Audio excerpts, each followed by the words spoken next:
E o presidente dos Estados Unidos, Donald Trump, assinou uma ordem executiva que estende por mais 90 dias a suspensão das tarifas sobre importações chinesas.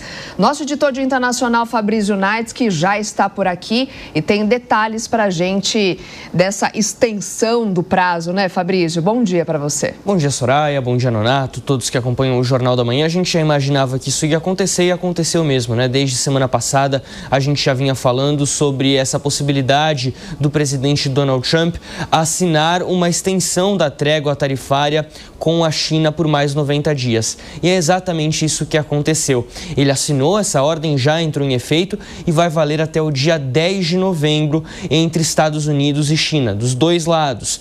Como é que fica nesse momento, então? Os produtos chineses exportados para os Estados Unidos serão tarifados temporariamente em 30%.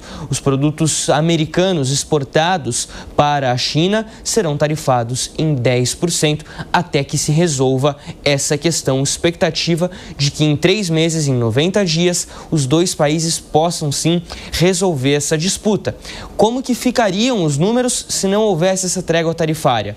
145% de tarifas dos produtos chineses importados para os Estados Unidos, ou melhor dizendo, exportados para os Estados Unidos, e 125% no sentido contrário, dos Estados Unidos para a China. Esses números eram tratados como inviáveis, inclusive pelo Scott Bessent, nome que a gente tem tratado bastante aqui nas últimas semanas, incluindo por conta da questão com o Brasil, e também dá um alívio para a indústria americana, para a indústria chinesa, tendo em vista que a maior parte das exportações de produtos ali considerados importantes para a indústria internacional, para o comércio dos dois países, não será afetada a tempo de conseguirem fazer essas trocas, esse comércio para o Natal, para o Dia de Ação de Graças, o Thanksgiving, quando você tem, por exemplo, a Black Friday nos Estados Unidos, que é muito conhecida e movimenta muito o mercado interno. Então isso dá um respiro para os comerciantes, dá um respiro para os consumidores, ainda que a situação já esteja um pouquinho mais elevada. 30% já é mais do que se cobrava de tarifas ano passado. O presidente Donald Trump disse que a China tem tratado ele bem, que as conversas têm sido relativamente positivas. Não faz muito tempo que as delegações dos dois países se encontraram em Estocolmo, na Suécia, para tratar sobre essa questão tarifária, e agora a gente tem também a expectativa de um encontro entre Trump e Xi Jinping. Isso deve acontecer entre final de outubro e comecinho de novembro.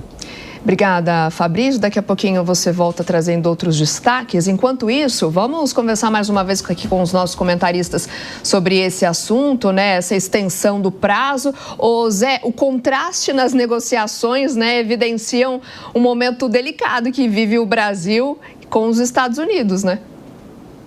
E o mundo. Imagine um país comunista, centralizador, onde Xi Jinping é ao mesmo tempo presidente do país, presidente do PC, e é o cara que consegue controlar tudo, né? Ou seja, um país que seria teoricamente fechado, é mais liberal do que os Estados Unidos, que é o país famoso por defender uma economia aberta, liberal, e que agora está se fechando comercialmente, né? Não, Trump tem razão quando se vê na ótica de presidente dos Estados Unidos e não presidente do mundo, não presidente do Brasil. Os Estados Unidos decidiram ser o entreposto do mundo. Então, todos iam nos Estados Unidos, compravam nos Estados Unidos, na maioria das vezes, produtos importados da China. Criou uma grande dependência. Mas o mundo todo é muito interdependente, né? Ninguém fabrica mais nada com todos os produtos e componentes do próprio país. E é isso que Donald Trump assustou quando houve a possibilidade de negociação direta da China com outros países, inclusive venda particular através da internet, as famosas brusinhas, né?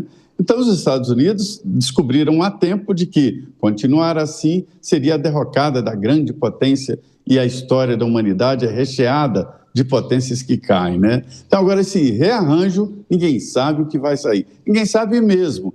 Pode ser que os Estados Unidos percam ou, no futuro, ganhem com o desenvolvimento, a retomada da sua industrialização, que é muito forte ainda. Essa é a situação. Um país comunista dizendo, olha, nós queremos abertura, queremos negócio livre, e um país liberal, dizendo, não, nós temos que fechar as fronteiras, temos que olhar para nós mesmos. Sinais dos tempos, né? Deise, se a gente comparar com o tratamento com o Brasil, então, isso fica mais flagrante ainda, né? Porque quando o Trump, ou pelo menos algumas autoridades falam em espécie de ditadura do judiciário aqui no Brasil, a gente vê uma benevolência com um país de partido único, totalitário, e, além disso, o tamanho da China. Se a gente tivesse o tamanho da China, talvez a gente tivesse um pouco mais de boa vontade por parte dos americanos, não deles.